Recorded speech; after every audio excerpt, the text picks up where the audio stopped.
This is the Steve Warneke Show.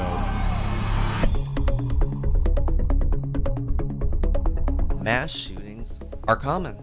They're happening all the time. What used to be incredible, non-stop, wall-to-wall news coverage is now just breaking news, another mass shooting. We'll talk about this, and then we're going to talk about it too long because there's another one that just happened. So you have a couple choices you can make. You can either let the fear of being involved in one of these lock you inside of your house and slowly make your world smaller and smaller while you put bars up on your window.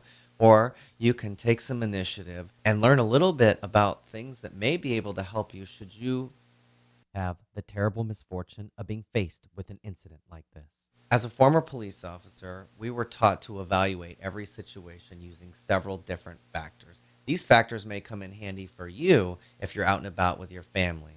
Anytime you have knowledge, you are less panicky. If you can just take one deep breath when something major happens and think about your training, what you've learned, and apply what you've learned to a situation, you'll be amazed at how far it will take you. It's people that don't have any knowledge and don't have any training that tend to panic. So how do you evaluate a situation? Cops are taught this in the academy, and we do this on every single call that we go on to. We're always constantly evaluating several factors. Hands, weapons, footing, associates, cover, and escape routes. Well, what does all that mean? In any situation you're in, you can look at each one of these factors, and they're constantly changing. So you're thinking about them as the situation's going.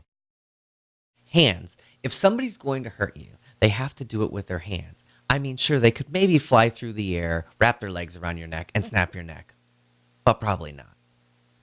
If they're going to use a weapon, if they're going to hurt you, they need their hands to do it. So where are their hands? Weapons. Do they have a weapon? Lots of people think about weapons and we think just naturally about guns, especially in today's world of mass shootings. But lots of other things can be weapons. Knives, bats, tire iron, even obscure things like chemicals, box cutters. Remember those? Switchblades, nunchucks, tasers, anything can potentially be used as a weapon. I mean, in jails, they even take their trays that they carry food on, cut a little piece and sharpen it into a shank and then stab you with it. Footing's an interesting one because it doesn't just apply to you. It also applies to the assailant. Is it slippery? Is it grass? Is it wet? Is it icy? Is there gravel? Is it good footing where like a street where you could run on? This makes a difference, right? If you're in the bleachers and you have to crawl up the bleachers or down the bleachers because you're in the stands at a concert, that's footing. You need to have your face looking down so you don't trip and fall face first into the bleachers. Something you ought to be evaluating is, what is my footing like in this situation? Associates can be tricky too. Sure, if there's two people actively assaulting you or two people shooting, that's an easy one. But is there a getaway driver? Is there a car waiting? Is there an accomplice lying in wait somewhere? Cover's the next one to think about. And cover's tricky because there's cover and there's concealment. Cover is something that will stop a bullet. Concealment is something that won't. It just conceals you. So like a hollow door in the interior of a house. That's concealment. The bad guy can't see you, but if he shoots through the door, you're going to die. But cover, like if there was a really big trunk on an oak tree or a car engine or a brick wall, something that's going to stop a bullet and hide you from view. Where are those things located where you're standing? Is there anything nearby that can be used as cover? Is there anything nearby that can be used as concealment? If you're going to hide behind a car, make sure you're hiding behind the engine block because that has the highest chance of stopping a bullet. And escape routes. How are you going to get out of there? And we're not just evaluating that as police officers. We're also wondering, how's the bad guy going to get out of there? Because you don't want to run into him or her while you're leaving. What's the likeliest way out? What's the easiest way out? Is there an emergency exit? Which direction is it? How many exits are there? There's all kinds of things that you can be evaluating, not just for you, but for anybody that's doing harm to others in a serious situation.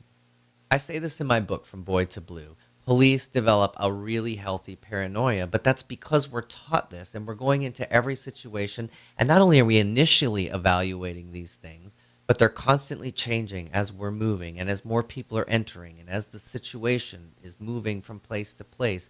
We're constantly evaluating hands, weapons, footing, associates, escape routes, cover, over and over and over. You're thinking about that. If this person starts shooting, where are their hands? What kind of weapons do they have? What's the footing like for him, for me to get out of here? How can I get out of here? Or is there cover nearby? Is there concealment nearby? You're constantly evaluating these things.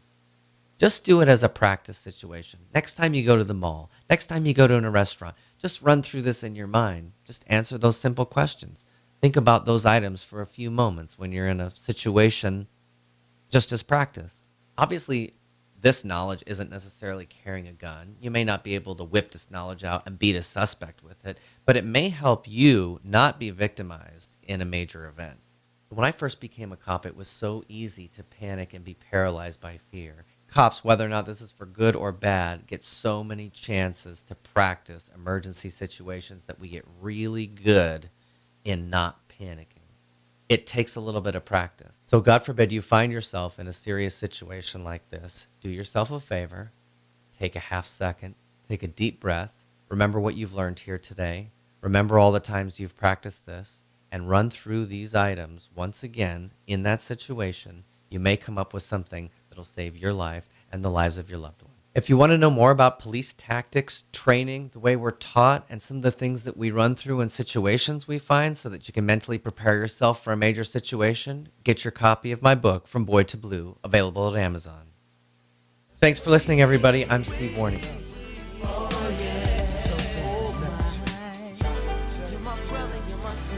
That's just the way it is.